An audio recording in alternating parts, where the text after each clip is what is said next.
4:05, 4:25 football games run a little long with an exciting finish. Sometimes that might delay the start of the In-Ring Wrestling Podcast, but that's okay because here we are live together on a Sunday night. Hi, everybody. I'm Kevin Kelly, along with our host and creator of the In-Ring Wrestling Podcast, Casey Thompson. Casey, I understand that you've had the corporate credit card out and you have been doing some purchasing. I don't listen. I know it's your business. Here and there, I'm just saying, until we start to get some of these sponsorships lined up, I wouldn't go too crazy, spending all this dough. But it's going to be a new segment. Going to be a new segment on the show. And we're going to be talking about wrestling history because we had a lot of great feedback from our previous episode where we delved into some territory history as we talked about Dusty Rhodes and some championship gold. It's the best. Yeah. Let's come up with the name of the segment. Maybe championship series. I don't know. Championship series. I don't know. Something. We also need an intro. I know. And I've been thinking about that, working on it. We need thinking more about it than working on it. We need somebody to just make it. Yeah, and we need help. Yeah. Let's make this a fan participation project. Yeah, sure. We need 15, 20 second open to the show. But then I want like 5 minutes of music pad because it gives us the opportunity to put that on at 8 and then we can run around and do our Oh, you mean the Kevin Kelly late music? How dare you? I take credit. Hey, I did have someone posted I got a laugh out of it. They've been under a rock, but someone posted a comment on one of our shorts or whatever, like, oh man, Kevin Kelly, I haven't seen him in decades since the WWF. What you been doing lately? What you been doing since then? He may not have been. Nothing at all, bud. But I've just been hanging out. Die laughing. Yeah. Yeah. A lot of people are like that. I only have a million miles. You only have a million miles, you're a million mile traveler to Japan. Yeah. AEW. Pretty much everything. I'm diamond for the next 5 years. I never have to fly. Oh, okay, there you go. Pretty much everything except for TNA. Was there any thoughts or anything about TNA for you in the past, say, since WWF? It was the first call that I made. Really? So here's an interesting story. I got let go, and it was just budget cuts.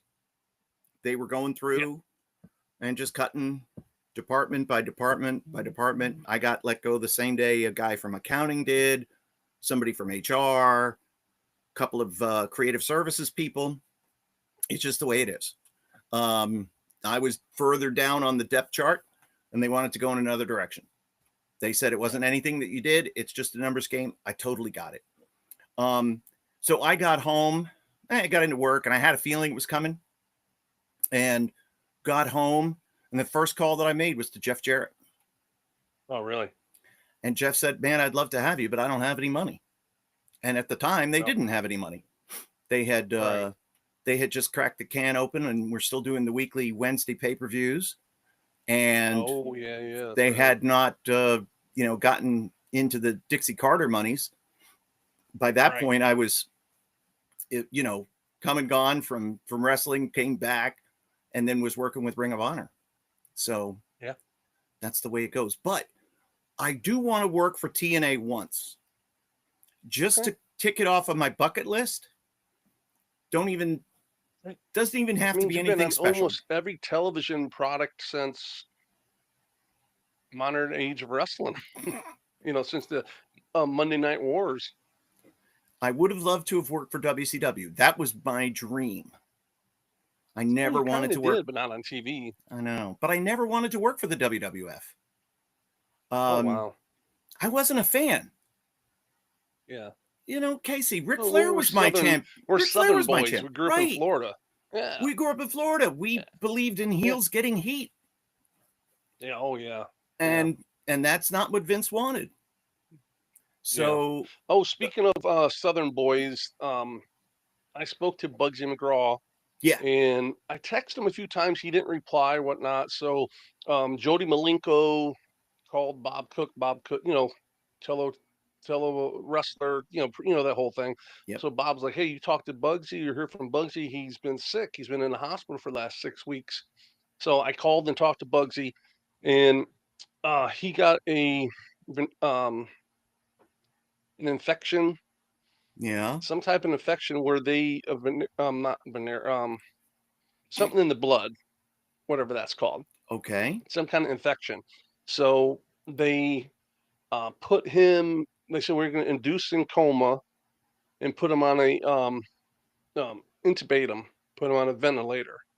And he was on it he was in the hospital for 6 weeks. I talked to him last night. He's like, praise God. He's like, you know what? His wife was telling me they were preparing me for him Oh, not to come out of this. He says, I'm about 99% right now. He's like, um, she said it basically, she cut him off of sushi like 5 years ago. He wanted sushi one night, and bacterial infection. oh, And he got a wow. bacterial infection. As this went bad, then he had an obstruction in his um uh, colon, not colon, but oh, what's the stuff where you pass all your food through? Intestine. That's it. He had an intestine blockage, so they didn't have to go in there. He was able to pass it. He's like, oh, you should see what it's like. I said, Bugsy, I really don't care. Oh, I'm just glad you're okay, bud. I don't. did He's like, he oh, it's all black. have, I said, Bugsy, I don't need to know. I, I'm good. So did he he have is this? It's misspelled here on screen, but did he have sepsis? no, he had a bacterial infection. Is all he told me. Okay, So, good. and they said they think it's from the sushi. Damn. So they said don't eat any Chinese. She says basically any of the knees, Japanese, Chinese, any of that stuff. Don't eat it. I said, okay, I don't eat it. I don't anyhow, so we're good. I All don't right, eat hang on. I'm sushi. going to try. Bugsy just sent me some pictures here. Hold on. I've got some pictures Oh, from the output. Hold on. No, I love that stuff. yeah. I I'll love be looking right at all. back. Can we put that music on? Da-da-da-da-da-da-da-da. I love looking at all that gross stuff. But My God son should know bless. by now that I'm recording right now. He's calling me. Who? Hey, bud. Hey, what's up? Doing a podcast. You're on it. Want to say hi to Kevin? Hey, Kevin. What up? Can you hear him, or does it block it out? No, I can hear him just fine. Oh, Can't hear him. oh, I know you can't because I have headphones on. Let me call you back after we're done. Okay, about an hour. Okay, bud. I love Go you. arrest people. Yeah. So he actually spent the weekend in Orlando at Universal Studios for Halloween Horror Nights. Do you remember the first Halloween Horror Nights? All the IWF guys worked there scaring people and everything. You remember I that? totally remember all of that. One of Crazy. the best. It was amazing to see, and all you guys got good paydays out of it. So that was Yeah. great. It's funny how everything in life circles back around to wrestling. It's Yeah, the craziest thing. we were talking at work Yeah. the other night about like morning talk shows, and somebody said, "Oh, you can tell someone's age if they've never heard of Ricky Lake." And she was hot for a Yes. minute in the 90s, and Until she gained a bunch of weight. Yeah. yeah, well, and then lost a bunch of weight, Well, but she was, yeah. like, oh, what was the show? Like a talk show? And I said, yeah, it was kind of like a little bit of Oprah and a little bit of Jerry Springer. And they Yeah. were like, Yeah. oh man, Jerry Springer. Oh, those people were so crazy. And I said, a lot of my friends were on Jerry Springer. Oh Oh, yeah. Yeah. all those hillbillies that are sleeping with their cousin. I said, no, most of that show was at work. And so I told them that whole Yeah. story about how you guys were all hooked up and how everybody They got didn't. paydays. I think it's crazy that people actually thought it was like a shoot, that it was real. Yeah, of course. Yeah. So yeah, it's By the way, crazy. So well, tonight we're going to be talking about a very taboo subject in the wrestling industry. But sure. before we talk about that, I do want to, if you want to know what the wrestling business is like And if you want to know the difference between amateur wrestling and professional wrestling, I suggest that you go to season 2, episode 11 or 12 of King of the Hill. And the episode is entitled Bobby Slam. And it is all about wrestling. That's the whole show. Wow. It touches on, now this was made in 1998. So it talks about girls in guys' sports. It talks about, friends wrestling each other. And there was always that cute tension between Bobby and the girl. So she's, wanting to wrestle. And it was just, how are they going to get out of this? Was the scenario. How are they going to get out of this? And I had never seen it before. We watched it last night. And I immediately said, oh my God, they're going to gimmick this whole thing up. And that's what they did. You have to see it. It's so amazing. Oh, wow. Yeah, but you could tell that these guys were fans and had the debate amongst themselves about real and fake. And you'll see how they all react. It's incredible. So Bobby Slam or season 2 of King of the Hill to delve into wrestling some more. Sounds good. We're going to check that out. Here's another one. I think it would have been cool to see Kevin have called ECW back in the day. The answer would have been no. Can you scream that loud? I could never have done what Joey Styles did. No, his throat kind of hurt. If I know, but he just had that voice. But think about it. I would be the guy, let's just say Joey quit or got hired by WWE or went and he had a successful career in sales of some kind besides ECW. Right. So let's say Joey Styles decides to move on. Kevin Kelly gets tabbed and he's in that role. I would have been so hated in that spot because I'm not Joey Styles. That's not what I do. Right. And I would have died a horrible death. I had to, like I talked about, I had to step up my game for Japan. It would have been, but I would have loved it because I would have been produced by Paul Heyman.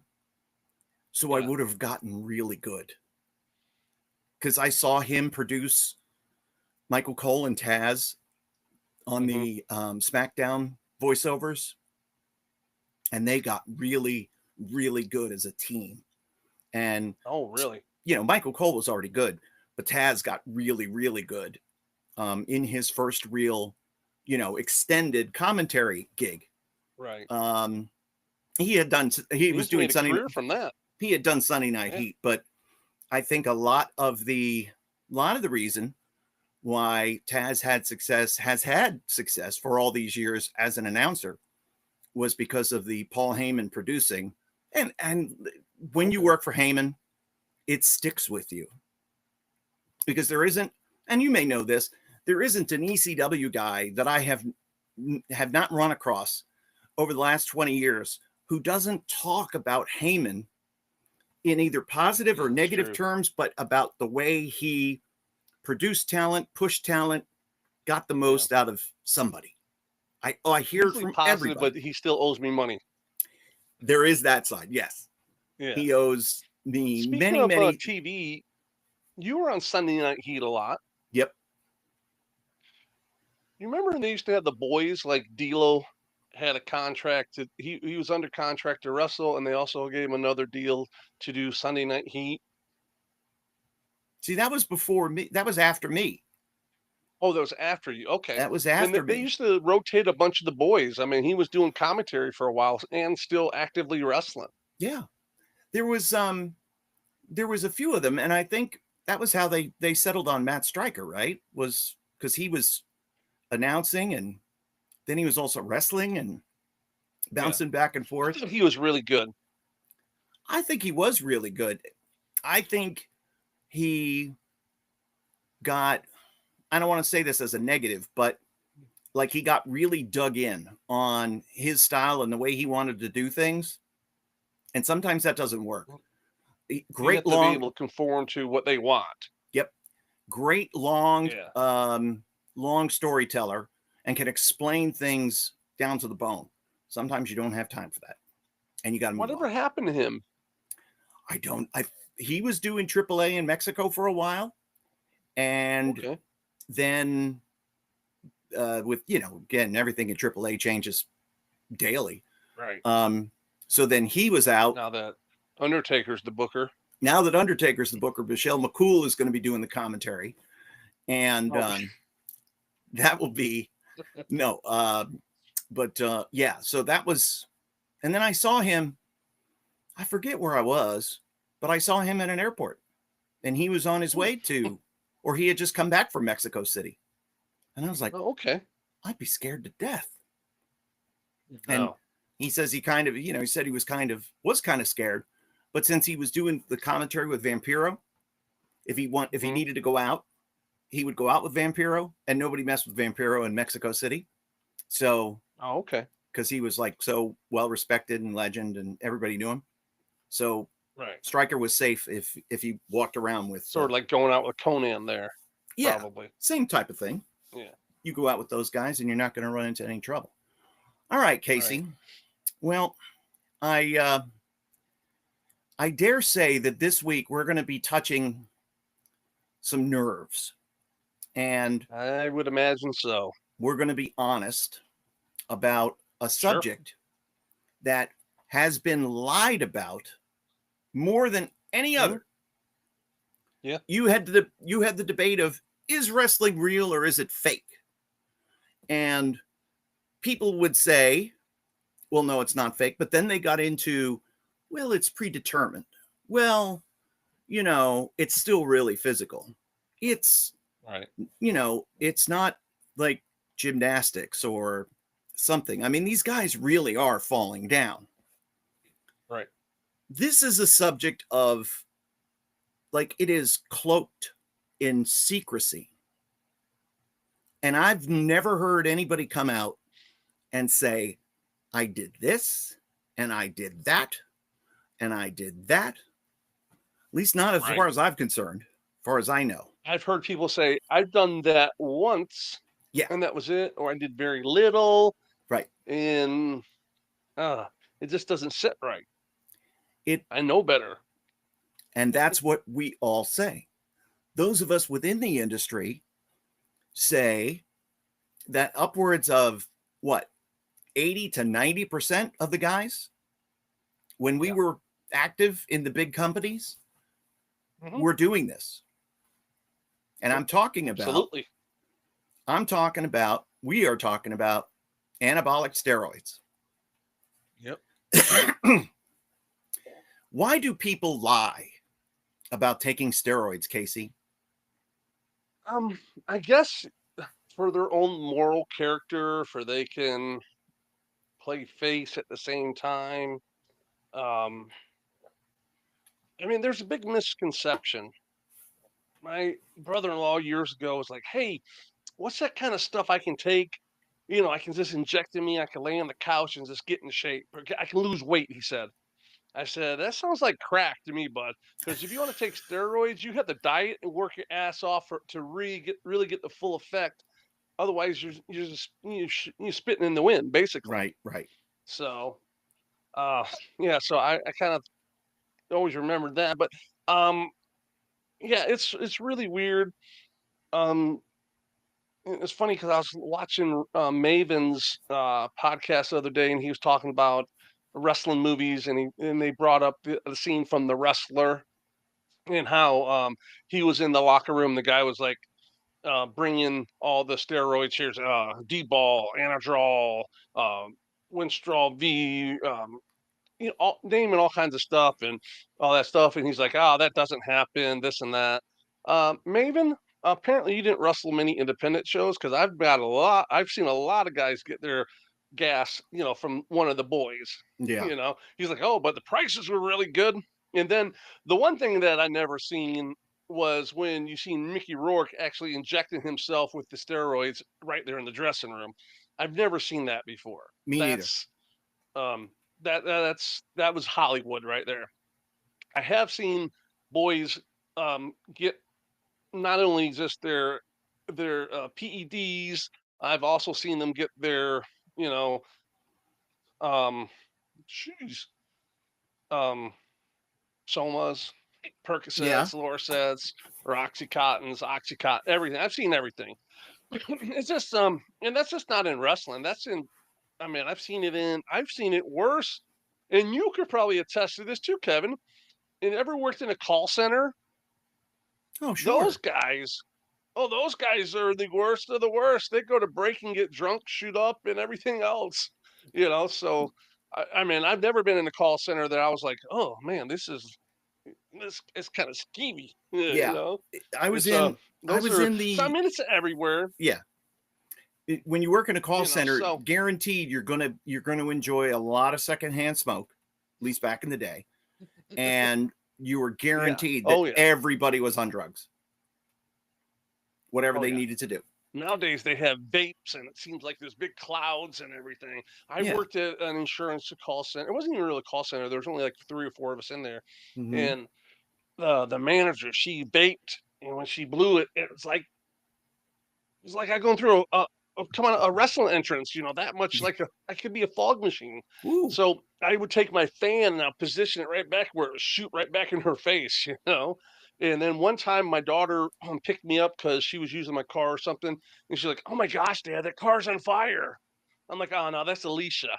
She's vaping. It coming out the window looked like the car was on fire and It looks everything." like She's an just like, "Oh my exhaust. gosh." Yeah. Like they're Oh burning yeah, oil. out the window. It's Right. crazy. Um, I have seen now, let's go back to 1996, 7. Brian Pillman Hmm. is in the Oh yeah. WWF. And Brian Pillman got to know a doctor of some kind. He had a medical license. I'm not quite sure what his Hmm. specialty was, but he was from Indianapolis, Indiana. And he wrote Brian all of his scripts for all the steroids that he was taking, whatever it was. Hmm.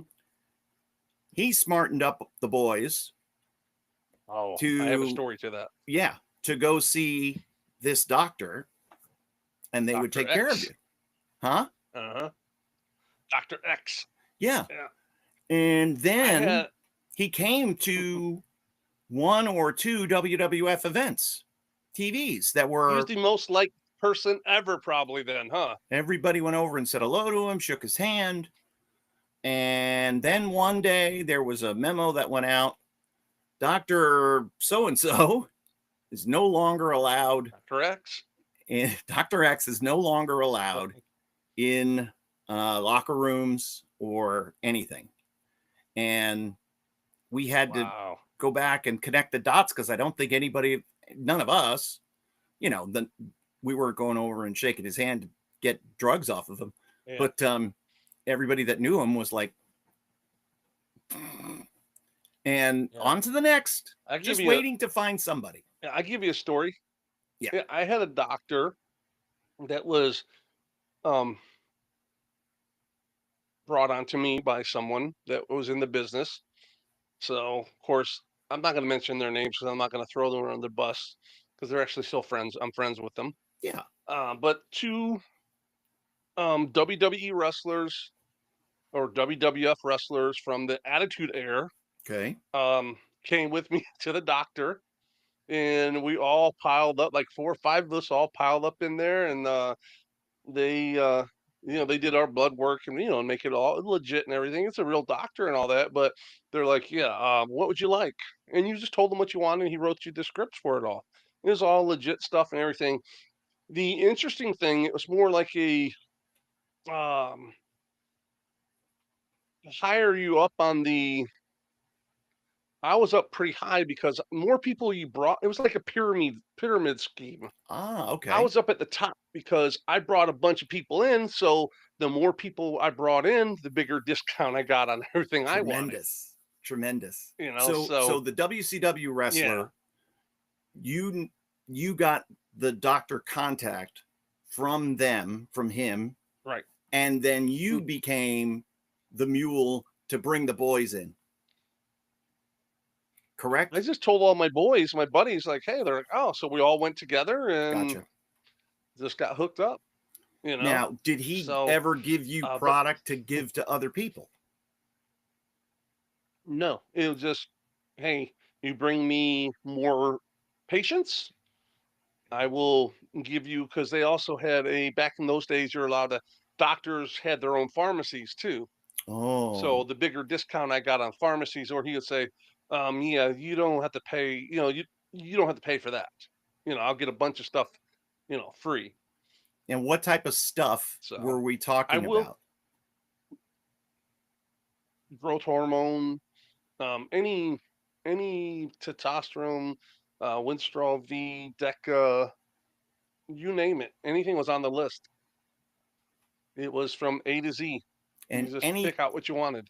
so did you go in with a a shopping list, if you will, like you knew that you wanted something for Sure. size and something to be lean, because I know Yeah. Winstrol V is like a helps you cut. Yeah. You went in with a game plan, you knew what you wanted. Oh, I already had figured out what I wanted and Okay. just went in and they're like, what do you need? I said, I need Winstrol. I want Deca. I want Winstrol V. I want this many kits of growth. I want this. And then I had, you know, 3 months worth of stuff. And And then did you're you off to guys, the races.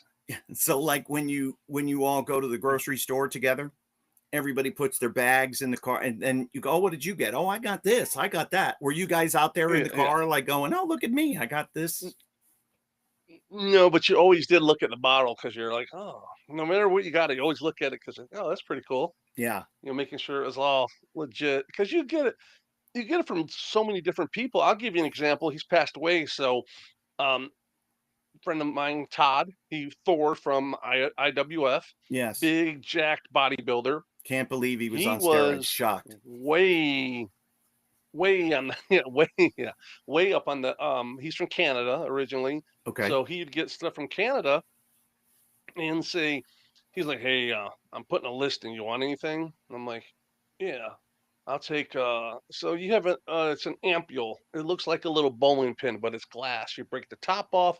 It was a Cessna 250 or Omidrin, which was a testosterone, right? I paid $17 for one of those, which is 1 cc way back in the day, but I was way down the um, picking order, shall we say. So he bought it from someone who bought it from someone who bought it from someone. It got touched so many times they keep on tax and everything. So I was at 17 bucks a piece. He's like, yeah, they're $5 a piece. I'm like, whoa, $5. And then he's like, nah, just $2 for you. And it ended up he just gave them to me for free, because Oh, he was my boy, ended up becoming real close, my boys and everything. So I'm like, $2 a piece. The first time was $2 a piece. I was like, I'll take 100 of them. you damn. know, because it's like, wow. And I never sold them or anything. I just took it and stockpiled them and kept them for myself. Now, So, but all the boys always looked out when you had a connect, you hooked someone else up, it's yep. just, but I will say this, it's not just wrestling. Okay. I will say, and I would stake almost anything on it. Every professional athlete is on it. Every college Division I wrestler, I'm sorry, athlete Mm-hmm. is on something. I'm on the understanding, or I'm under the belief that every um, top level world class athlete is on some type of PED. That's just my own opinion. I'm not accusing. Well, yeah, I am accusing everyone, but I'm not saying I know for sure. This is my own opinion. I believe everyone is taking something because one, guys can't recover that fast in order to keep it going. Mm-hmm. From injuries and stuff like that. They got to take it in order to get back in there and stay going. That's my belief. Now I know, as a fan of baseball, in the up until a few years ago, that the Yeah. clubhouses generally had just greenies. They had amphetamines that you could take. Baseball players, it's like it's a long day, it's a long night, it's Yeah. 162 games, it's 6 months long, and Jesus, it's boring. Long So season. Yep. yeah, A lot of so injuries. Yep. you have amphetamines to keep you up, keep you going. Obviously, then you would probably need something later on to go to sleep. And that could be Ambien. That could be anything else Then that's get up in prescribed. yeah. And then you get up in the Happened the morning. same thing in wrestling. Yeah. It started off, we used to have before GHB to Yep. try to wind down and everything. We had something you'd get from GNC called Blue Thunder. Okay. And then there's another one called Renutrient, and it's like a GHB base. Basically, it helps you burn fat, but if you take enough of it, it just kind of does what GHB does and puts you. Woo, Was that wait? Was that back in the day. Revivrant? Yes. That's yes. it. Okay, so yes. So it tasted like ass too. I know, it was like poison. You take it and do like, oh, that's disgusting. So I remember once I was laying on a single size bed that I had in one of the old apartments I had, and I'm laying there like this, holding on, and I'm like, oh my God, the room is spinning. I thought I was gonna fall off the bed. And this stuff, I had it on top of my refrigerator for 6 months. And I said one night, I said, I'll take it. And I drank it, and all of a sudden I was on the phone with someone, and I'm like, hey, I gotta go. Why? Because I'm about to fall off my bed. Yeah. Now, okay, so did you have a cap? How much did you take? Billy Gunn's wife. Oh, there you go. I took a cap of it, but because it was sitting for so long that it was so potent. Oh. But I was fortunate enough that, I dabbled in that stuff. I would take it, but I never got to the point where I was hooked on it where I had to have it, Same thing with somas. I mean, the boys would take somas. I remember sitting there with Hack Myers, at my house, and he'd be sitting there talking and be like, oh, yeah. And all of a sudden he's talking and starting from being, oh, yeah, back to normal every 30 minutes. And then he'd get up and go and get some more somas and take them, because the somas would last 30 minutes. They'd get them, he'd go down and he'd come back up and everything like that. So, and I'm like, heck, you just wasting money, I'll take them, I feel good, this and that, or I take them for the injury. I remember one time when Sabu, okay, we all know Sabu and his past and everything. Yes, we are talking about GHB because I loved it and I miss it. Anyway. Yes, that amongst other things. And I remember Sabu said to Hack, stop, you can't get any more fucked up. When Sabu tells you that, wow, that's bad, You think about, I was in the car today and I'm with my son and we're laughing about AC/DC and the original Bon Scott, the original singer, and the Who's drummer, Brian, I can't remember what his last name was, but they were both like out of control, just drug addicts, alcohol, everything, and when you think about somebody like Sabu having to put the brakes on somebody like Hack Myers, and Hack he had like something with his kidneys, right? Isn't that what took his life? No, he had brain surgery. And something with his brain happened again. Oh, okay. I think he knew something was up because he started getting back and talking to everyone like, hey, and a bunch of I love yous and stuff like that. So, that's once they do all that, something's going on. Right. So I was just, and I'm wondering because I saw like this is the anniversary of Mike Hegstrand's death, or yesterday was, and he was only 48 when he died. So obviously big steroid user, and everything enlarges, including your organs. And that's the reason that his life ended. You look at Triple H. Yeah. Triple H was well known for being a big steroid guy. And, Bob Holly told me, he said he's spending like 50 grand a year on gear. Really? 50 grand. Oh, well, and this is in 98, 99. And obviously, when he had heart problems a couple of years ago, more than likely it was related to, could have been very easily related to steroid use. Who knows? Allegedly, there's talk on the internet about, The Rock, Dwayne Johnson, that doctors have told him that he needs to lose weight. It's too much pressure on him, cut back and this and that. I mean, who knows? He says he did it for a movie part. I also heard that he has some health scares also. So I mean, um, it is what it is. It's not good for you in the long time. And I mean the long term and everything, but so Did you have any? I Have do. you had any? When did you start using steroids? When did you stop? Um, I did it for about 10 or 12, 13 years, like straight. Mm-hmm. So, I started in my mid 20s.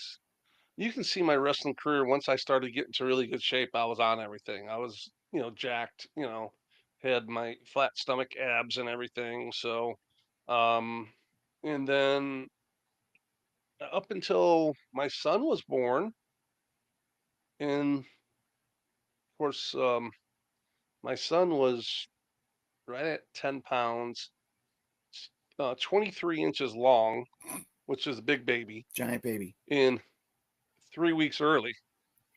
Oh my They God. said the baby, yeah, and I was on a bunch of growth at that time. So I think it might have had something to do with that. When he was conceived, I was on a bunch of growth, and they said the last trimester, the baby usually gains about a half a pound a week.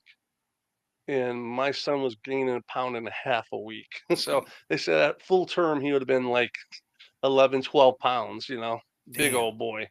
So, And when he I will and tell when he you finished something, growing, he something was that, how much taller is he than you? He's like 6'2", right? I think I've shrunk. He's like, he says 6 foot. I think he's like 6'1" ish, maybe a little taller. I think he's still growing, maybe. Yeah. And then his biggest, he was 275, but now he's done wrestling in college and everything. He's down to like 205, just lean and very agile and can run 20 miles at one time. So Yeah. he's feeling good, looking good, and everything like that. All right. So So, what was now Davy Boy Smith, who I always whew, loved. I loved being around Davy because Davy was yeah, one of he's the never did most anything. he was one of the most honest guys when it came to steroid Okay, use and others on steroids. And he would I say, respect someone like that yeah, the most. yeah. He was like, oh, look at him. He's so gassed. He's so gassed up. And it'd be You like, know who really? Oh, Mike yeah. Enos was like that. I love it. That's great. When we were in WCW, Mike Enos was like, he would be looking at the booking sheet. We're like 3 weeks in one building, at Universal or Disney, and Right. he's looking at the booking sheet and he's like, "Okay, we're getting drug tested right here," Oh, and literally everyone would listen to him. I'm like, "How do you figure, Mike?" He says, "Look at it. Luger's not going to be here. Sting's not going to be here. Steiner's not going to be here. mm-hmm. All the top Jack Big guys are off the booking sheet. So, you know how everyone used to drink their herbal tea for marijuana to flush their system? They'd all be walking around with gallons of that tea and drinking the tea and everything. And because they all listened to his um, logic on Mm-hmm. when the drug test was going to be. And 9 times out of 10, he was always right. That's awesome. And again, Yeah. companies, no shock. Companies protect Yeah. talent from Oh, the testing. how in the world did um who was it? Scotty Steiner would say, "Yeah, send me a limo. I'll go there and take a drug test to send Hunter with me, and we'll go together." We'll go You together, know, right? I'm And sure they kind of never, because he was loud and boisterous about it. They probably didn't bother to test him. right. Well, the reason the Steiners left the WWF was because they were starting drug testing. And Oh, Jim Ross told me that Scott, especially, said, I just love it. right. I just love it. And he did not want Yeah. to not take steroids. So made the choice to not work Right. there anymore. And they just went to Japan and then went back to WCW. But, Yeah. and that's that's honesty that you appreciate. And Sure. there is Yeah. so, and I know like in the early 90s, of course, after the steroid trial involving Vince, and again, Dr. Yeah. Zahorian, very famous name, Hmm. you know, Sure. who was a commissioned doctor in the state of Pennsylvania. He was the guy who was writing the scripts for Hogan, for all the boys, and for Vince, and Yeah. this, that, and the other. And it wound up being a big federal case that Vince was eventually Right. acquitted for. But regardless, um, it was, you know, Randy Savage going on Arsenio Hall. I never took steroids in my life. Give me a break. Come on, man. Man, you imagine him. You seen him at the end of his career? He was like bigger than ever, just jacked. Yeah. I was like, wow, he looks incredible. Remember him in How about? Spider-Man? Oh Bonesaw. yeah, yeah. That's Oh, what I'm talking. Yeah, that's what I'm talking about. yeah. I was on a show once with Brutus Beefcake, and he looked sloppy, just sloppy. A big guy, but just sloppy, fat, you know. And within 4, 5, 6 weeks later, he was on WCW coming out with Hogan as the discipline or disciple, and Mm-hmm. he was just shredded. I'm like, oh man, he's doing like 10 IUs of growth a day or something. It had to been because Right. he was so freaking jacked and just ripped. It's crazy. Here's a Do question from no, Michael in the chat. yeah, Do you think Hulk's death was attributed to steroid use? Yeah. no, I I don't. You don't think so? No, I don't. I think Hogan's problem is, and you look at the history of how many surgeries he's had. He's had 20, 17 surgeries on his back, just Yeah. his back alone. Every time you go under and you get that fentanyl put in you or whatever they use to put you under, it messes up it just eats you away and kills your body. You can't. You have like they say in wrestling, you have a bump card. Mm-hmm. Watch kid. You have a bump card. You only can take so many bumps. I think surgeries are the same way. You have a surgery card. You only can take so many um, surgeries before it starts affecting your overall health and everything. And I will agree with that. I think anyone you see that's died of congestive heart failure, like a lot of the boys in the 80s, they're like, oh, he was fine. Like Savage, congestive heart failure. Why? Mm-hmm. Because he was on the gear, it enlarged his heart, and 10 years later, he's having side effects. I'll give you another example. Um, well, Ultimate Warrior was the same way. Right. Also, Road Warrior Mike, Road Warrior Hawk from the Road Warriors. I was with him. Of course, he did a lot of everything else. Mm-hmm. I was with him one night in Chicago, wrestled in Chicago, and he was supposedly clean. And he's hugging me. I love you, brother.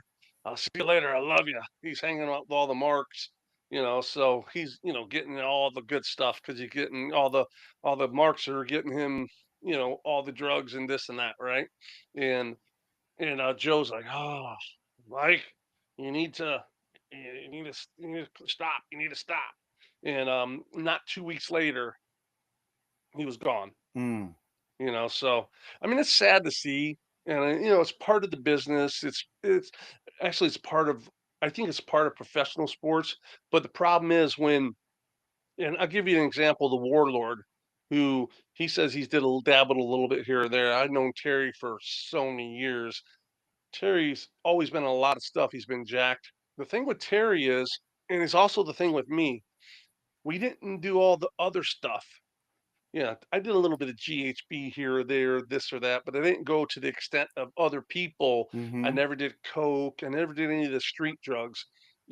So a lot of the boys, even like look Terry, the Warlord, yeah, he did his steroids and stuff, but he never did any of the other stuff. And I think that's where it's getting you. So all the guys who are dying of congestive heart failure, it's not just the steroids, it's all the other stuff that is combined with it that's putting so Correct. much pressure on their heart. And that's the problem. It's the whole entire landscape of everything. It's just not being on, steroids. I personally believe if you use steroids within moderations, it's great. If I was a rich person, I'll live on growth hormone the rest of my life. I'll never get off of it, I see because guys it does that so are in many there. wonderful things for you. They have those labs now where people go and they get, Yeah, legal prescriptions of growth hormone, sure. and they Yeah, look amazing into their 70s. yeah.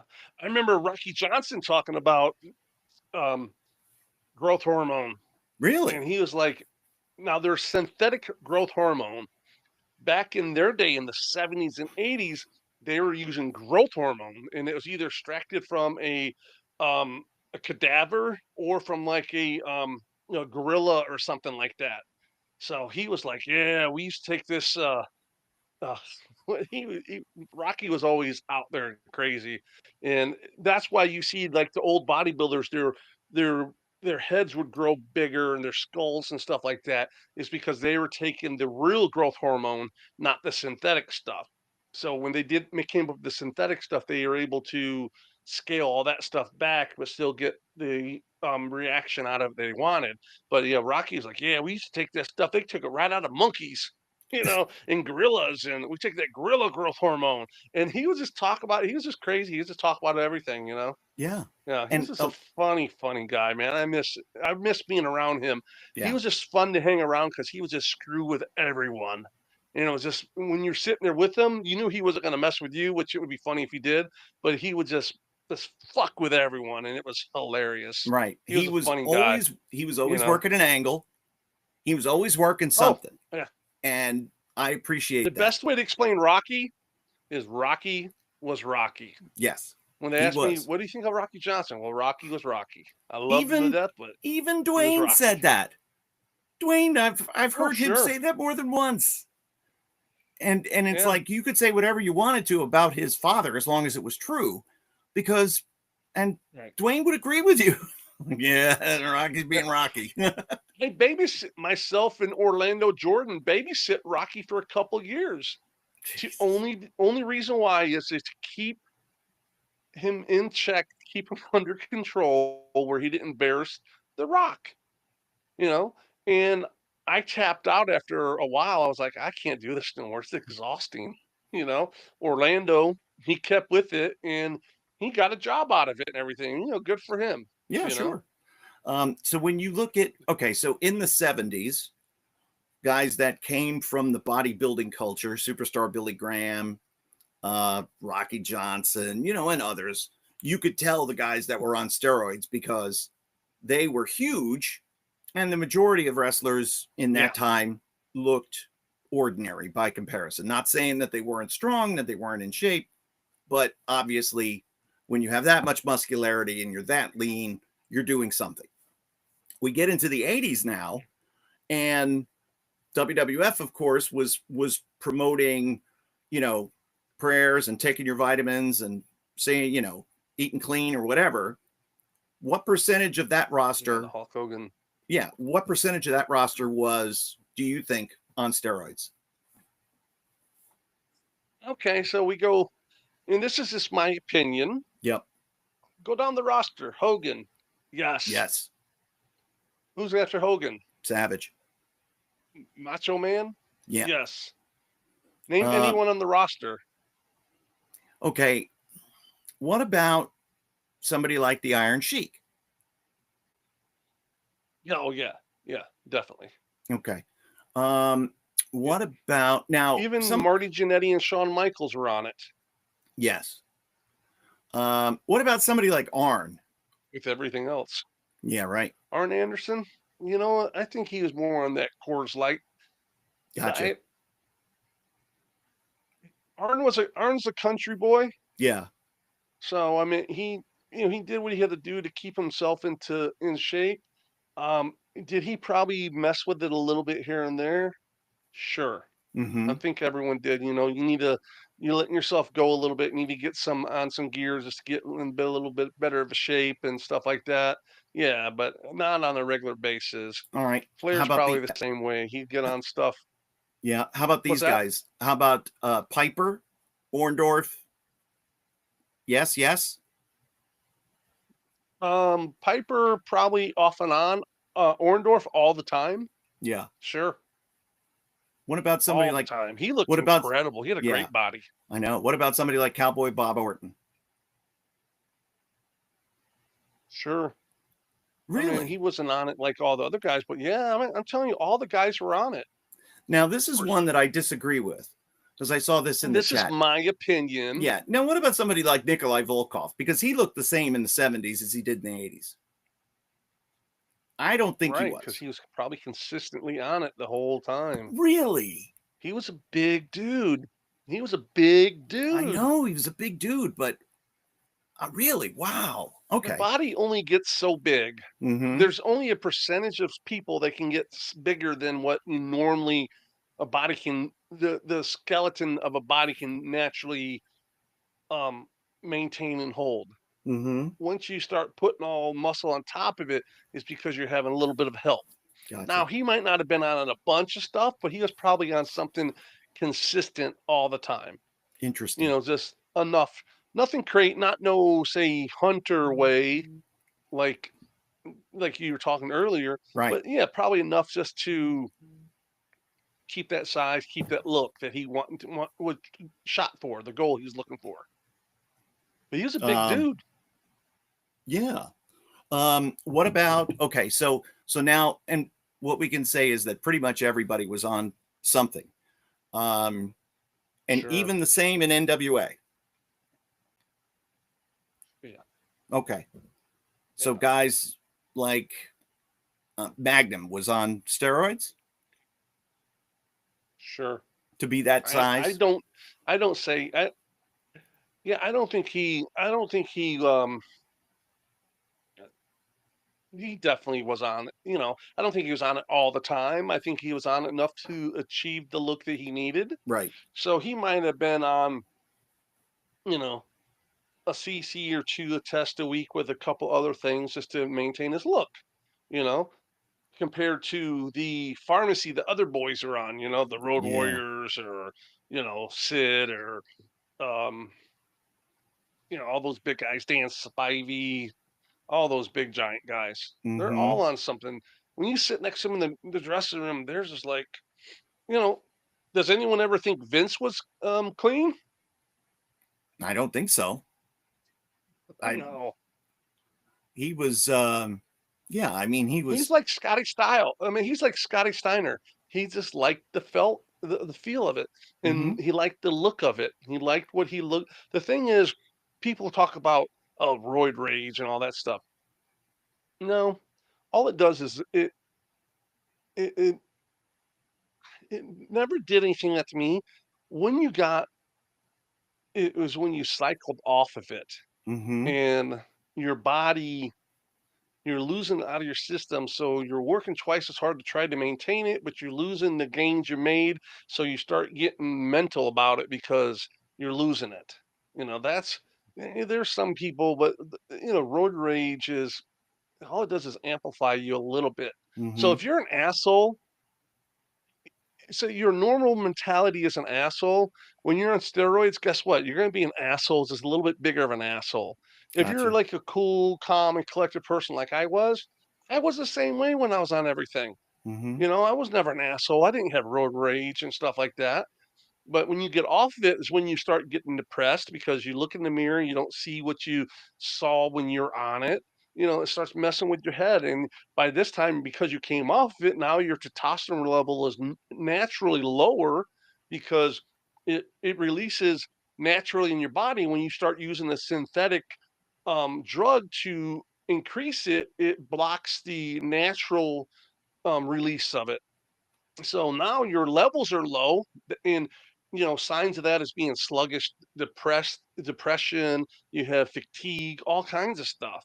So that's why they put old guys on, older people on testosterone because their levels they want it north of 600. Mm-hmm. Depending on what kind of doctor you want, and you have people that their testosterone levels are like 100 or 200 that are old guys, so they put them on test now.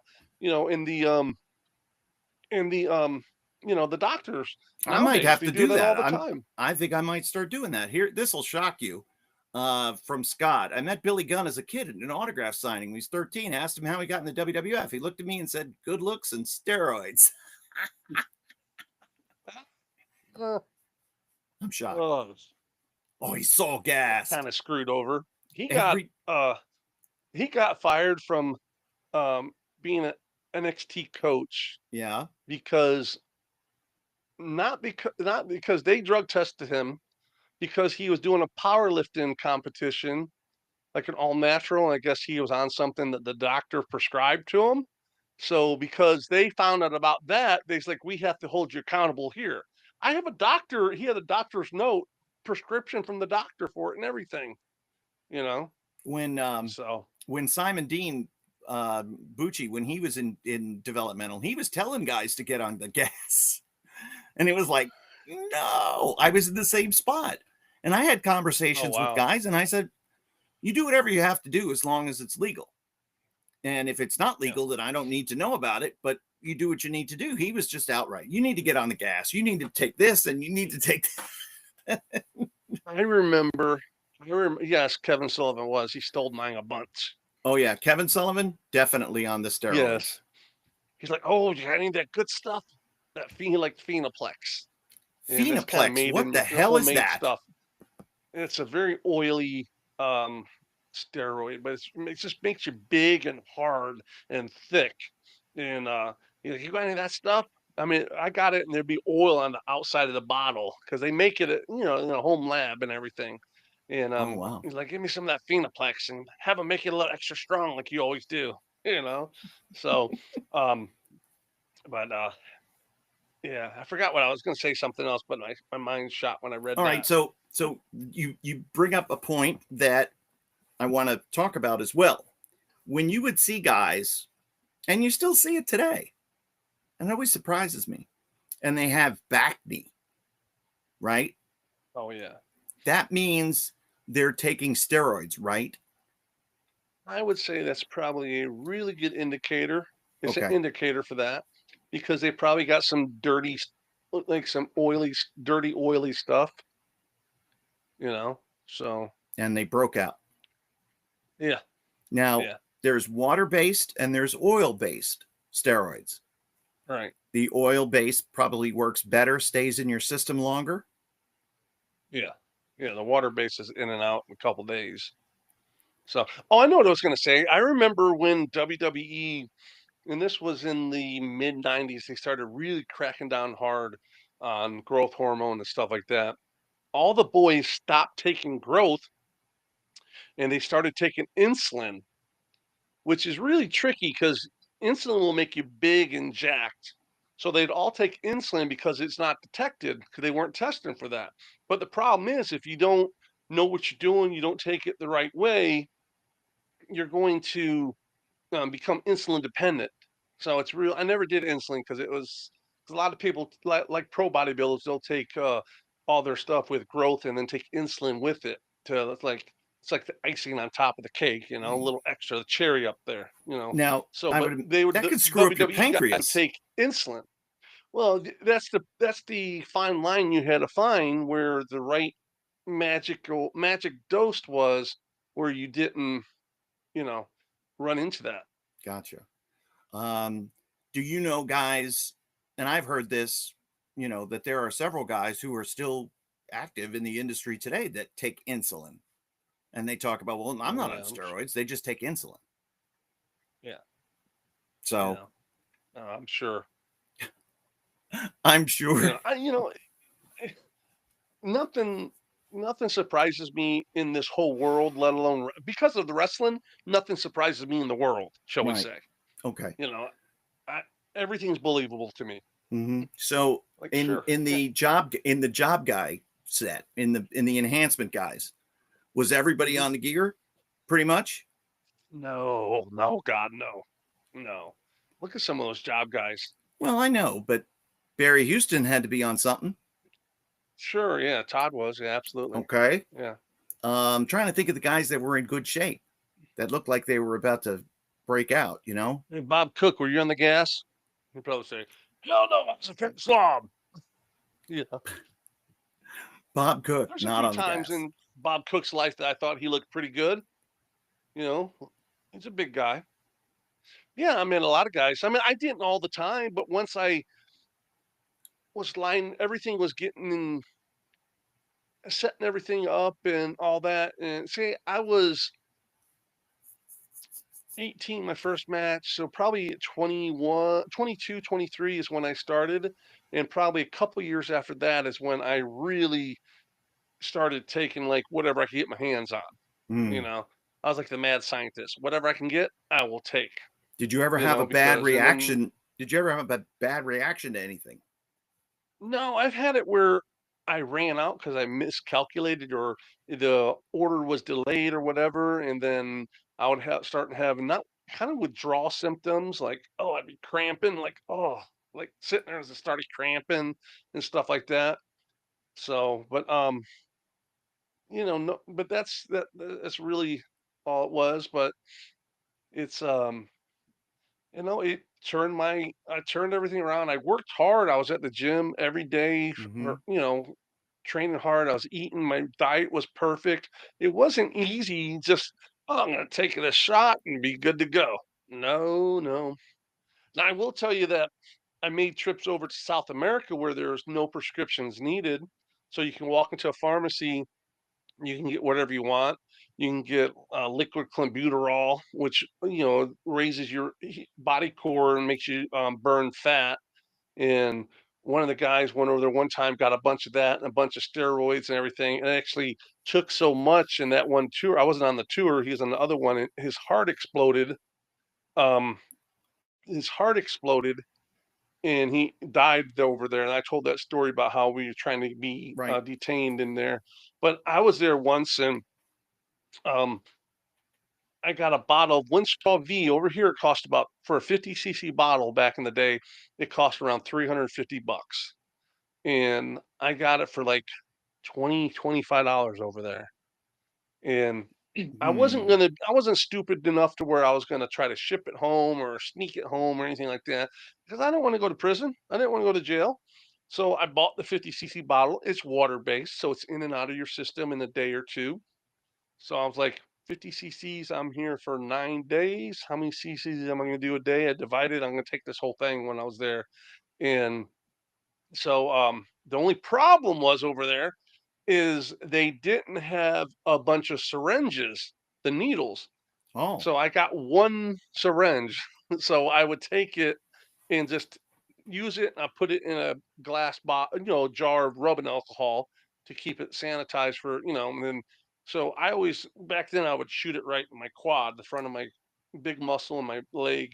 And you would see all the boys come walking around, whoever had like the little blood stains on their shorts. Right. They've been going every time I went to the room, I would just take an injection. And I came off the plane and they're like, "Holy shit, what happened to you? You got in shape real quick." I was like, "Yeah, it said 50 cc diet." Damn. And that would then just be okay. I'll throw the bottle away now because I'm done with it. And 9 days later, you were good to go. I guess it was the same scenario that Hack and Dave that uh that 9 or 10 grams of coke when they were over there in Peru. It was so good they didn't want to waste it, so they tried to do it all. I was the same way when it came to the Winnie V. I I I wanted to do it forget. all. I forget there was somebody who was going to the ring once, and they had a obvious needle mark on their leg, and they were bleeding as they were walking to the ring. I can't remember. I I wouldn't want to say who I think it was because I'm not sure because I don't want to get sued. Was it one of the But contract guys? oh yeah, Oh wow. yeah. Well, maybe they did do their stuff on the road. I, See, that's what I didn't understand is they had to travel with it then, you know? well, no, I don't think so. I think there were probably a lot of local connects. So if Well, yeah, maybe. depending on where the That routing means you're was, always constantly having to, get with like if you're taking oil base, like if you're taking tests, if you take 1 cc a day, the proper way is to take a half a cc the first part of the half, and then you space it out and take the other half a cc, and that way it's nice smooth sailing. Because what happens when you take it, it spikes your certain level, then goes back down. Mm, So what the logic is, you want to keep it plateaued all the way across, so you space it out. So these guys have to take all this stuff. So I don't know. I love to talk to one of those guys and ask them how they are scheduling for that. If you're taking growth hormone, you take that 5 days a week. right. You take it every day. So they had to been traveling with it. Sure. What about China? What's your thoughts on her? Oh, she was obviously on all kinds of all She's on kinds of some stuff serious. Now because she it affects was women jacked. differently. It affects women Oh way yeah, differently. I remember the first time I walked in and seen her, I was like, holy shit, Yeah. she's huge. I mean, I felt bad. I said, I look like shit compared to her. She was so big. Right. And but then didn't they start making her taper down a little off it, having surgery, breast enhancement, shaving her jaw a little bit and stuff like that? I think she wanted to do Because that. she changed a lot, you Yeah, know? she wanted to be more feminine looking. Try to do Playboy probably. Yeah, probably. Um, Yeah. Got her boobs done and became more feminine, softer features. But when you look at somebody like that, it's like, damn. And right away. But Right. sometimes, did I was Sable on steroids? No, probably not.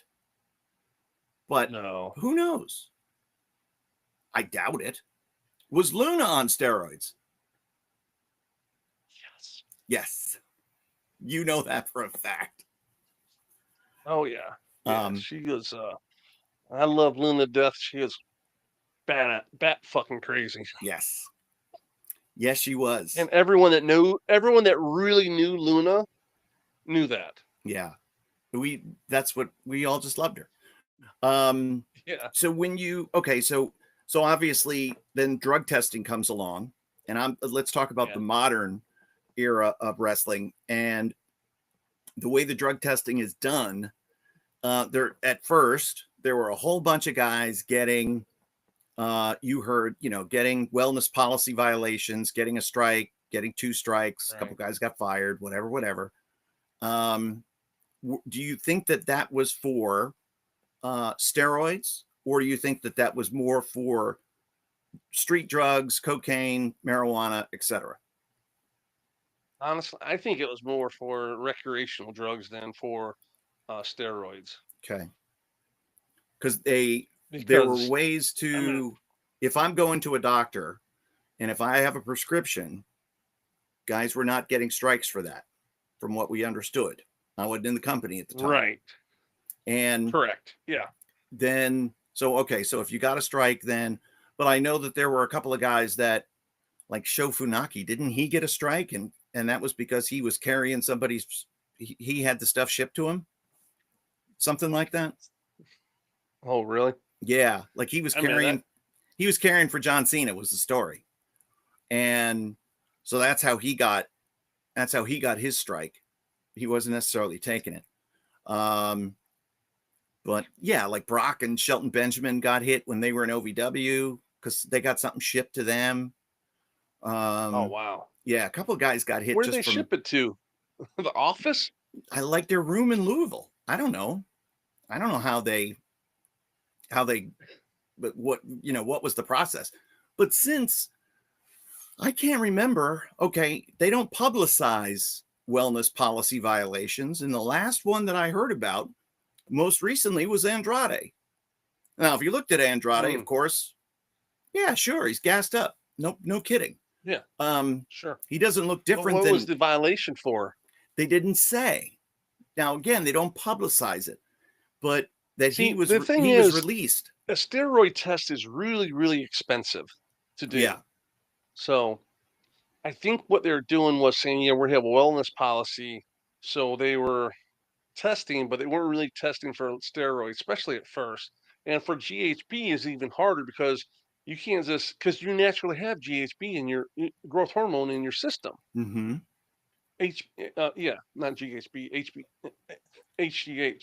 You Oh, normally have you have HGH in your system. Totally shot. I said the wrong thing there. So what they have to do is they have to have a baseline and then test you later to see if it spiked and went up because it's not going to jump up a couple hundred points naturally on its own. right. So Right. that's the only way they can test if you have. They have to do a baseline first and then test it later, see if it spiked at all.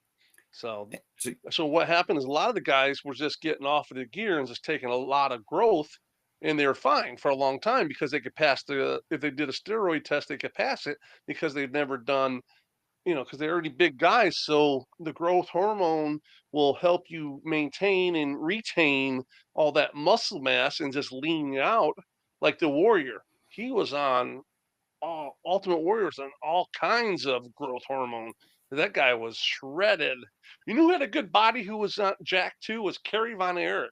oh yeah, He was always in great shape. sure. You know, And he Mr. was Perfect would talk about all those guys too. right.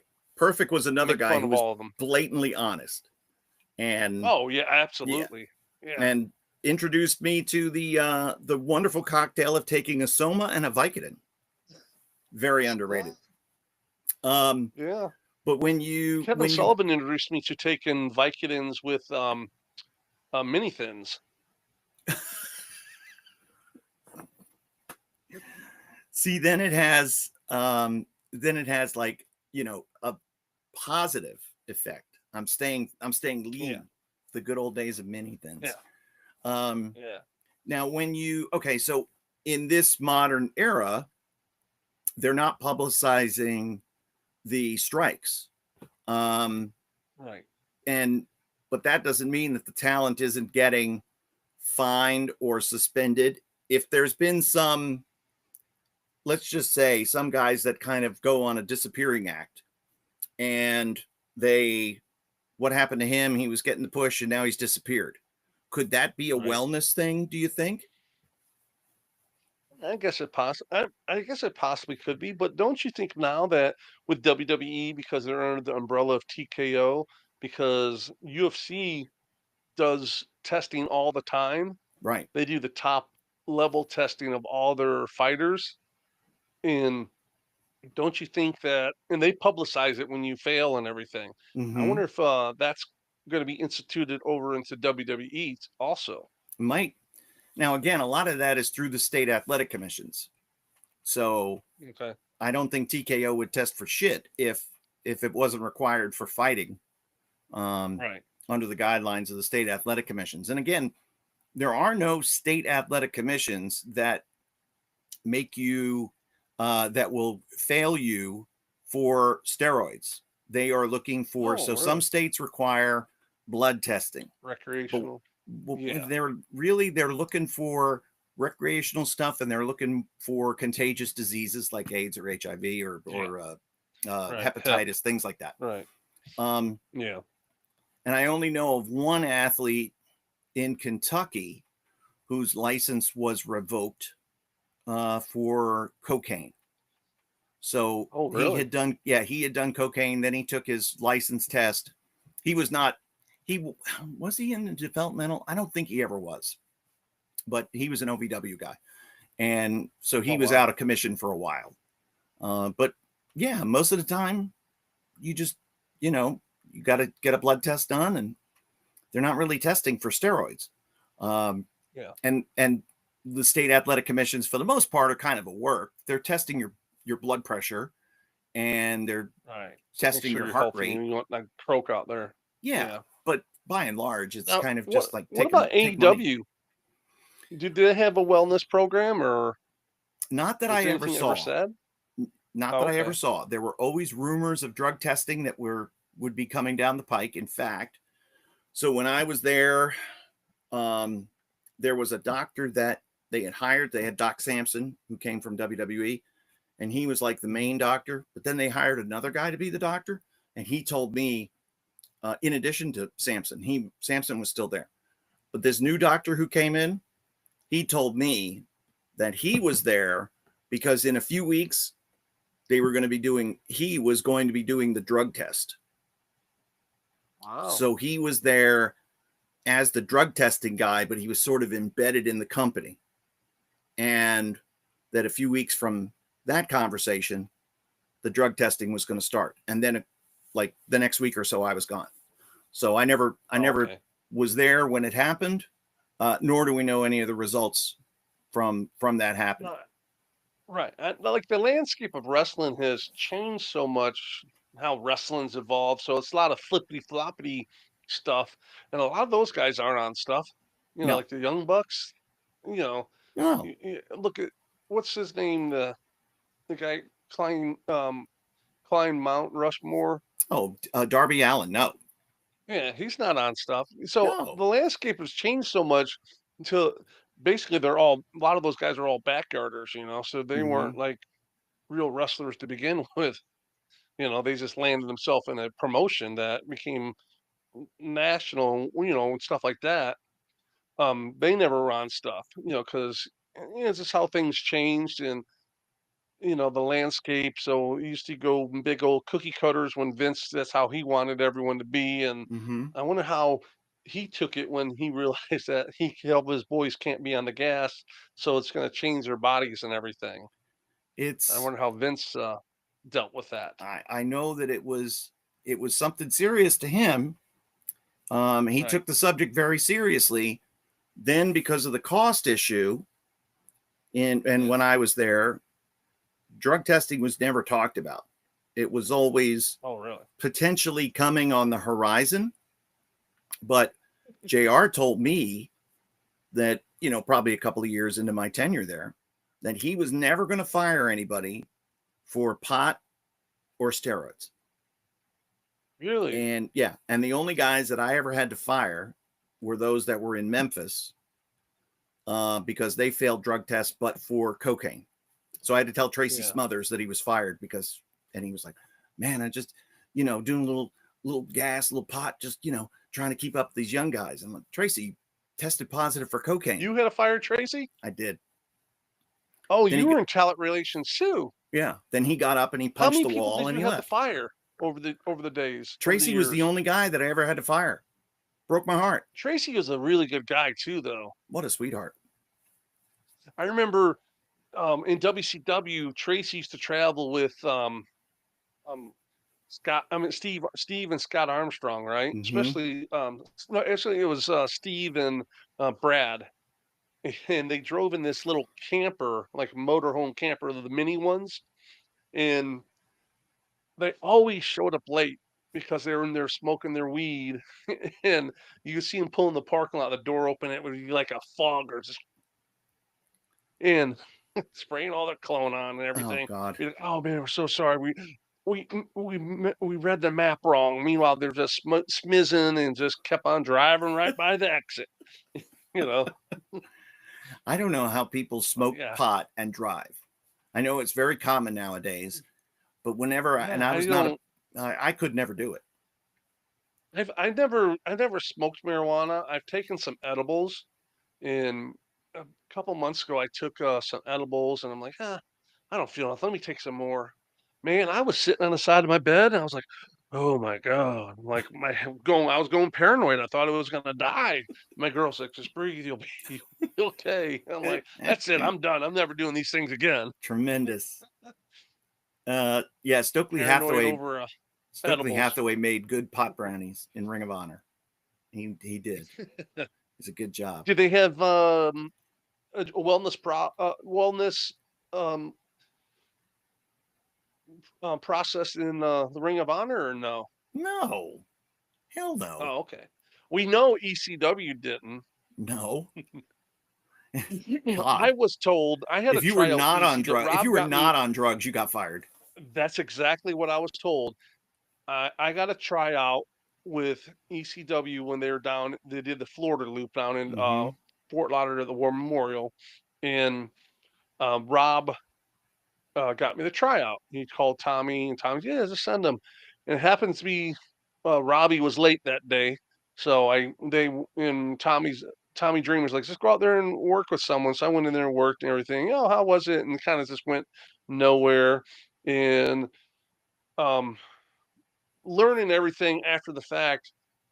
The mother of my children, who I was married to, she grew up in Yonkers, New York, with Tommy Dreamer, and Tommy was in her circle. Tommy was dating her best friend, and Oh, they always she like so. I remember once she went with D'Lo's wife to one of the pay-per-views for WWF, right? I was staying home, Chase was a baby. I got like 3 phone calls within like 15 minutes. Hey man, you know your wife's backstage at WWF? I'm like, yeah. Dreamer calls me. He's like, hey man, and after the fact, I got to know him a lot better. He's like, I didn't know that she was your wife. I said, yeah. Imagine if I'd have known that when I had my trial. This guy, no. He said, I would have took care of you and done something for you. But I didn't realize it. And she's like, oh, she just one day we were watching. She's like, hey, that's Tom Laughlin. She's like, I grew up with him. I said, no way. She's like, yeah, I grew up with him.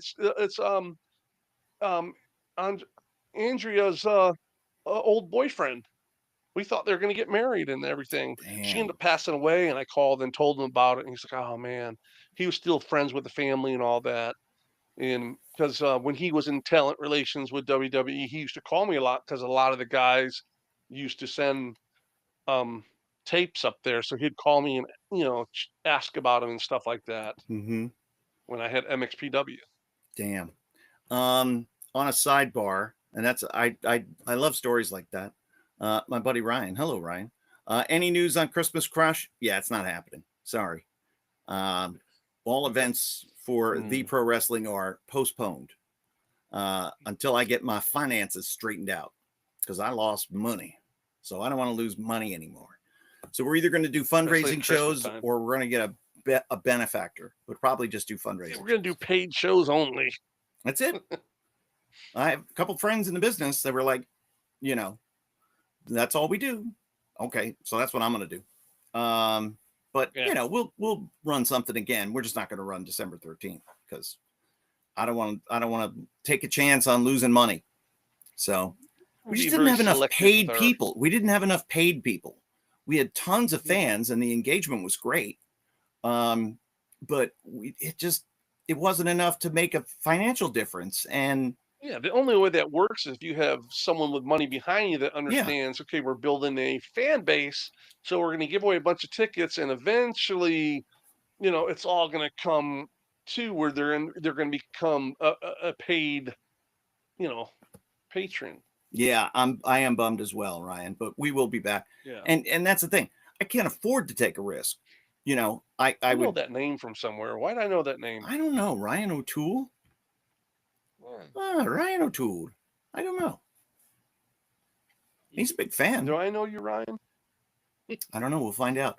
All right. So we did a deep dive into steroids, and basically the answer is everybody was on them and they lied if they said they weren't. Yeah. Ryan, I will definitely I will talk to you about this further because I just need people with money who are willing to front the costs, and then we'll be honest with them. We'll be straightforward, and because that's all I need. I just don't want to lay out a bunch of cash.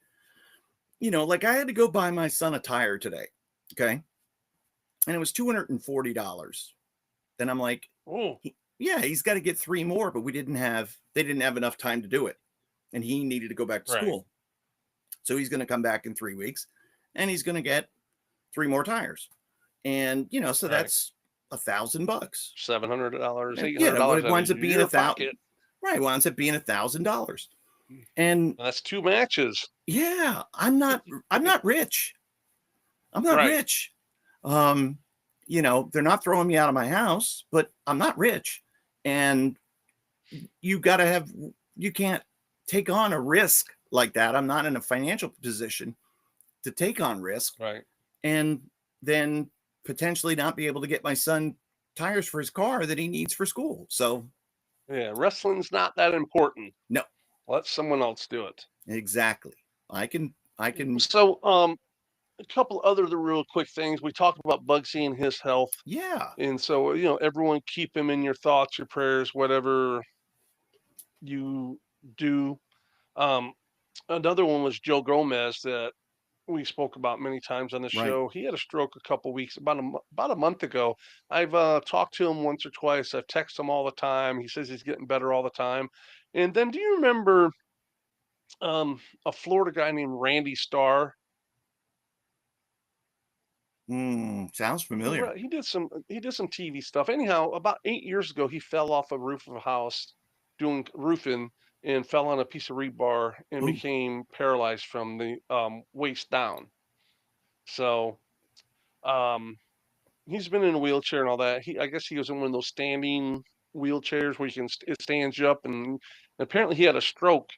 So um, now I've had like multiple friends of mine that I know on a, you know, uh, I guess intimate level that's had strokes in the last month or so. So Right. just as Joe said, Joe told me, he says, take care of yourself. Take your blood pressure serious. Because that's, I guess, what happened to him. Probably had nothing to do with the fact that he loves to eat.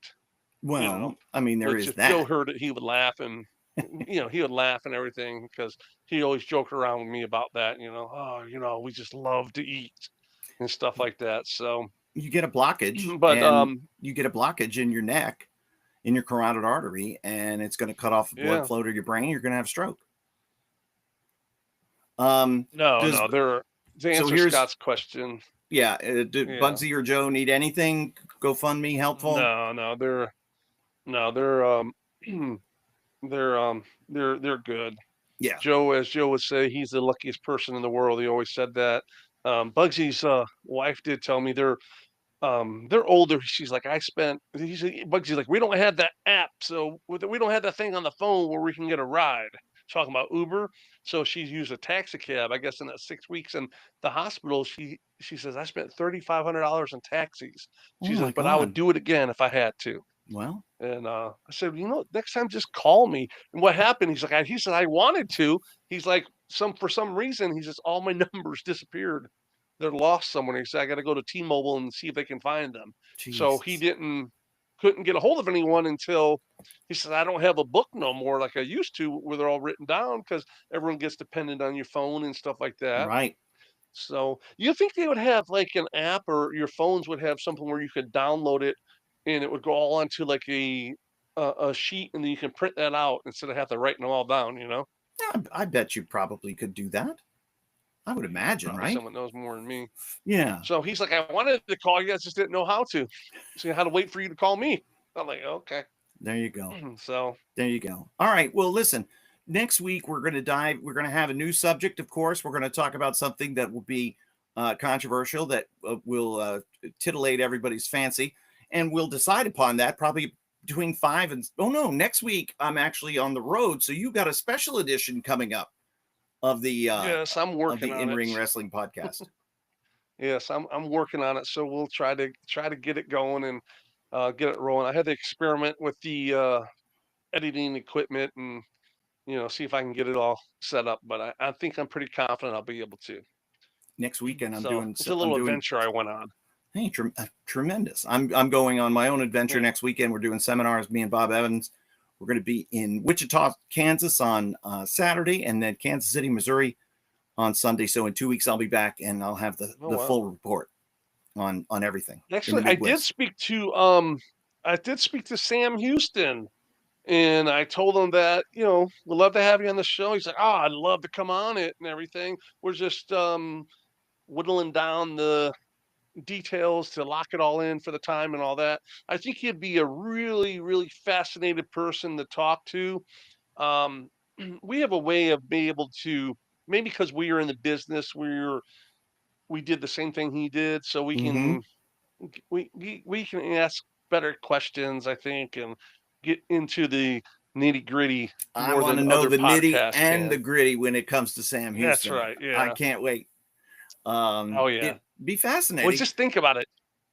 He was married to Baby Doll. Yep. Okay. Which he got tons of heat for. Yes. And Jake was his brother. Yep. His dad was Grizzly Smith. Come on. Yep. And not only that, he's had a lot of demons in his life and stuff, which he talks about and everything. He's doing really well and all that. So hopefully this week I can get them locked down, get them in, because I think it'd be great for us just to sit there and talk with them. Yeah, I would enjoy Have that a them lot. come on and visit with us for a little bit. That's right. A podcast that I was doing a few years ago, I had Dennis Stamp as a guest, and he, of course, most famous for being in Beyond the Mat, where he's jumping on the trampoline, and he, told Terry Funk that he wasn't booked and he wasn't coming, and he wound up refereeing the match with Bret Hart. Anyway, we had Dennis on this podcast I was doing a few years ago, and he was into poetry, and he had written a bunch of poems, so he read some of them on the air, and it was all about wrestling. It was very interesting. Oh wow. And he wound up passing away, but you never know what these guys are doing in their post-ring life. Like when we had Sarge on a couple months ago, we talked with him. He worked in the construction industry all the way up until then. He got out of the construction industry, and now after everything closed, he got back into construction, and now he's in a supervisory role. Dwayne Bruce. So that's what we'll be doing. We're working on a lot of stuff. Casey's got a new t-shirt. We're going to have swag. We'll have, we'll have some store set up soon where you can order your own. Be great. Yep. I've a couple different designs. This is one of them, but I'm going to make the logo a little bit bigger. I'm kind of figuring out what we want. The ones I sent you are pretty cool. So I guess maybe the next time we're on, we'll both be able to wear them. And we're on live in 2 weeks. Yeah, we'll be all decked out. So that'll be that's our schedule here for the next couple of weeks, and we're looking forward to that. Up until then, we want everybody to like anything that you see on YouTube. Click that like button. Go ahead and subscribe, and if you want to get notifications of when new content will be posted to YouTube from the In-Ring Wrestling Podcast, go ahead and hit that bell so you'll get notified. And again, just like, share, subscribe, and tell everybody you know about it, and make new friends by telling complete strangers about the In-Ring Wrestling Podcast. You know what? Put a comment down and we'll talk about it here, because someone did want to know what Kevin Kelly's been up to for the last 20 years. Where have you been? What have you been doing, Kevin? I don't know. It's got to be a Fort Pierce guy, someone from South Florida. Kevin Kelly, I haven't seen him in a decade, since WWF. What you been doing, Kevin? Since then. Doesn't that sound like a South Florida guy? That definitely does. Guy? Fort Pierce all the way. Oh my God. I was using Cliff's monologue in mind there. Cliff Anderson. We can all do the Cliff Anderson promo, I think. Man. We're going to continue this journey each and every week, and it's so much fun. And we enjoy bringing all of this to you. And again, just pulling back the curtain on different things that fans are interested in, never knew, and nobody else is going to really tell you, because even guys like Maven are kayfabers, and they only tell what they want to tell because they still want a job. And neither of us care. So you're going to hear everything, warts and all. Yeah, I call the Undertaker out. That's right. He doesn't wear the pants in his family. Michelle McCool going to AAA. Because you know what? They're not going to do nothing for me. No. So why not? I don't care. Whatever their situation is, it's their situation. And if you don't like their podcast, don't listen to it. They had a good thing. Which I don't think people are. Yeah, they had a good thing. They made a change, and people don't like it. Okay, so don't listen. That's it. If we can get that guy Matt to come on. No, I don't think so, because I bet he's buddies with Taker, so I don't want, because then he's not going to want to say anything, and we'll go nowhere. It'll suck. Yeah. If he's I didn't realize you're buddies with James. I'm not the guy from England. I'm not buddies with him. I know who he is. I thought you were. Before the show, I was just messaging with my buddy Sarah Stock, former AEW producer, former WWE producer, Sarita wrestler, TNA. I think she's fantastic. She's one of the best agents that AEW had. Of course, they let her go. But she was getting into it with what's his face's widow. And I was like, stand up for yourself, girl. Go ahead. And she was like, oh my God, you have no idea. But Brody Lee. Oh, was she upset about? I've heard a lot of people talk about. I guess the kid went out there to wrestle a match. He's like, no, this was about this was Sarah going, choking with a belt and think about the kids and stuff like that. And it's like, anyway, she's, so Amanda is her name, and she fires off a missive about this, that, or the other. And Sarah messages me like, you should have seen the text messages, the profanity laced text messages I was getting. Like, damn, you should put those out. It's like, what a sick place that is.